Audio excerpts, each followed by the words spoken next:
Bem-vindo ao Direito Interativo. Aqui você aprende direito de forma clara, prática e objetiva, com explicações didáticas, questões comentadas e conteúdos atualizados para concursos e estudos jurídicos em geral. Nosso objetivo é transformar temas complexos em aprendizado simples, direto e eficiente. Olá! Vamos falar sobre um dos crimes mais graves que existem e que, infelizmente, tem uma história complexa no Brasil e no mundo: a tortura. O Brasil tem uma lei específica para combater essa prática, a Lei 9.455 de 97. Mas o que ela diz exatamente? Como ela funciona na prática? É isso que a gente vai desvendar juntos.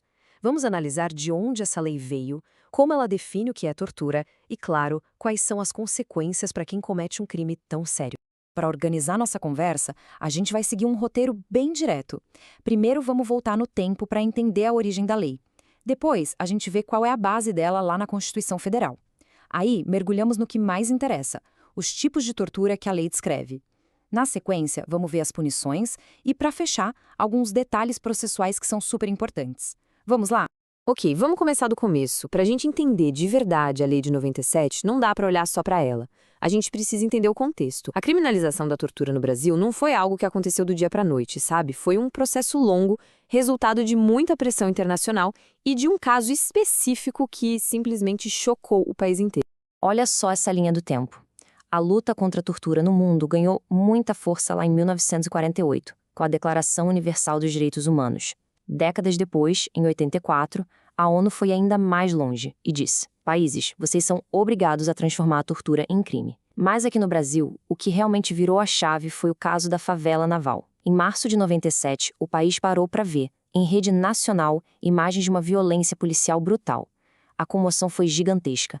A pressão social e da mídia foi tão forte que, em menos de um mês, um projeto de lei que estava parado há anos foi aprovado às pressas. E assim, no dia 7 de abril de 1997, nasceu a Lei de Tortura. Agora, vamos entender a base legal de tudo isso. A lei não surgiu do vácuo, de jeito nenhum. Na verdade, ela estava cumprindo uma ordem direta e expressa da nossa Constituição de 1988, que já tinha deixado bem claro: tortura aqui no Brasil é inaceitável. O texto da Constituição é cristalino. Não tem como interpretar de outro jeito. O artigo 5º, inciso 3º, é uma cláusula pétrea, é um direito fundamental. Ele não diz depende, não tem exceção. A proibição à tortura é absoluta. E ponto final. É um dos pilares da nossa democracia. E a Constituição foi além de simplesmente proibir. Ela deu uma ordem, o que no direito a gente chama de mandado de criminalização. Basicamente, ela falou para o Congresso: se virem e criem uma lei que trate a tortura com o máximo rigor possível. E esse rigor já veio com regras. O crime é inafiançável, ou seja, não pode pagar fiança para responder em liberdade, e também não pode receber perdão, nem anistia, nem graça. E olha que importante, a responsabilidade é de todo mundo envolvido: quem manda fazer, quem executa e, isso é crucial, quem tinha o dever de impedir e se omitiu. Um detalhe importante, porém: apesar de toda essa gravidade, o crime de tortura ainda prescreve, ou seja, existe um prazo para o Estado punir. O tratamento que a lei dá para a tortura é um dos mais severos que a gente tem. Ela é um crime equiparado a hediondo. O que isso significa na prática? Significa que, embora a palavra tortura não esteja lá na lista da Lei de Crimes Hediondos, ela recebe o mesmo tratamento rigoroso. Por exemplo, a progressão de regime, que é quando o preso passa do regime fechado para um mais brando, demora muito mais para acontecer. Beleza, agora a gente chega no coração da lei. O que de fato é considerado tortura? O artigo 1º é a chave, porque ele define o crime em diferentes modalidades. E o segredo para entender cada uma delas é prestar atenção na intenção, no objetivo de quem está cometendo o ato. A ação básica do crime é sempre essa: constranger alguém, seja com violência física, seja como uma ameaça muito séria. E esse constrangimento tem que causar um sofrimento, que pode ser físico ou mental. Mas o que vai definir o tipo de tortura é o para quê. Se o objetivo é obter uma informação, uma declaração ou uma confissão, temos a tortura à prova. Se a ideia é forçar a vítima a cometer um crime, aí é tortura-crime. E por fim, se a motivação de tudo for o preconceito racial ou religioso, a gente tem a tortura discriminatória. E aqui que a coisa fica um pouco mais complexa e gera muita discussão. Qual a diferença exata entre a tortura à prova e o crime de abuso de autoridade? A linha que separa os dois é bem tênue. A chave, segundo a maioria dos juristas e tribunais, está na intensidade do sofrimento. Pensa no interrogatório. Uma pressão psicológica mais forte, uma ameaça velada, pode configurar abuso de autoridade. Agora, se há uso de violência física, de métodos que causam dor aguda com o claro objetivo de arrancar uma confissão, aí a gente está falando de tortura. E essa diferença é gigantesca, porque a pena para a tortura, como dá para ver, é muito, mas muito maior. A lei também descreve um outro tipo bem específico, a chamada tortura-castigo. Isso acontece quando alguém que tem poder ou autoridade sobre outra pessoa, pode ser um diretor de presídio sobre um detento, um policial sobre um suspeito, ou até em cenários familiares, impõe um sofrimento físico ou mental, e a palavra-chave que a própria lei usa é intenso. E qual o objetivo? Aplicar um castigo pessoal, uma punição.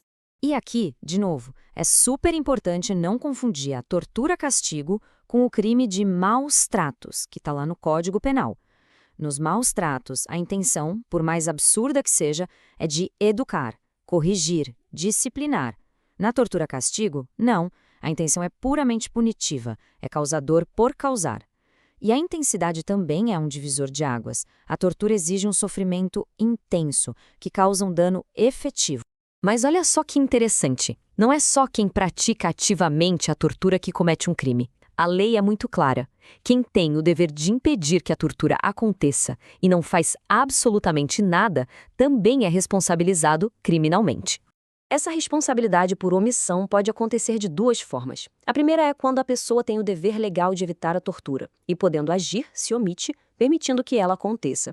O exemplo clássico é o do superior hierárquico que vê ou sabe que seus subordinados estão torturando alguém e não faz nada para impedir. A segunda forma é quando a tortura já aconteceu e a pessoa que tinha o dever de apurar, de investigar o caso, também se omite. É fundamental notar que a pena para omissão é mais branda, é de detenção, e este crime de omissão não é considerado equiparado a hediondo. A lei também criou uma proteção específica para pessoas que estão presas ou sob medida de segurança. Qualquer tipo de sofrimento, seja ele físico ou mental, que seja imposto a essa pessoa por um ato que não está previsto em lei ou que não é uma consequência natural da pena, isso também é crime, punido com a mesma pena da tortura. Por exemplo, manter um preso numa solitária por tempo maior que o permitido pela lei. Certo. E se o crime for provado e a pessoa for condenada? O que acontece? Vamos ver agora em detalhe quais são as penas e as outras consequências bem sérias que uma condenação por tortura pode trazer. A situação fica ainda mais grave se, por causa da tortura, acontecerem resultados piores. Aí a gente tem a tortura qualificada. No direito, isso é chamado de crime preterdoloso. É uma palavra complicada para uma ideia simples. A intenção inicial, o dolo, era de torturar. Mas por culpa, ou seja, sem querer querendo, a coisa saiu do controle e o resultado foi uma lesão corporal grave ou até a morte da vítima. Mesmo que o resultado mais grave não tenha sido intencional, as penas, como vocês podem ver, sobem drasticamente. E aqui, atenção, porque essa é uma das distinções jurídicas mais importantes. Tortura qualificada pela morte não é a mesma coisa que homicídio qualificado pelo emprego de tortura. Parece a mesma coisa, mas não é. A diferença toda está na intenção original, no dolo do agressor. No primeiro caso, a intenção era só torturar, e a morte foi um resultado não desejado.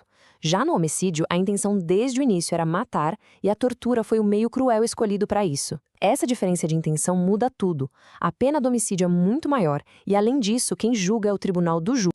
E a pena pode aumentar ainda mais.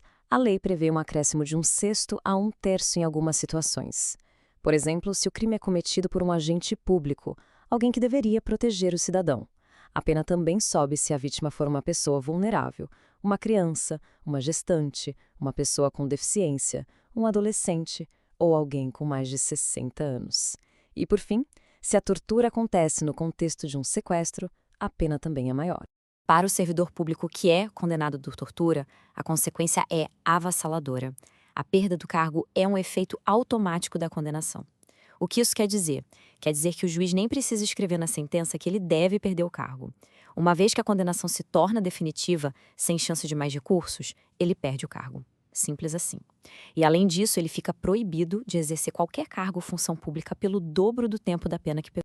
Mas existe uma exceção importante a essa regra da perda automática do cargo, e ela se aplica aos militares. Para eles, a perda do posto ou da patente não é automática, por uma regra da própria Constituição, que já foi confirmada pelo Supremo Tribunal Federal.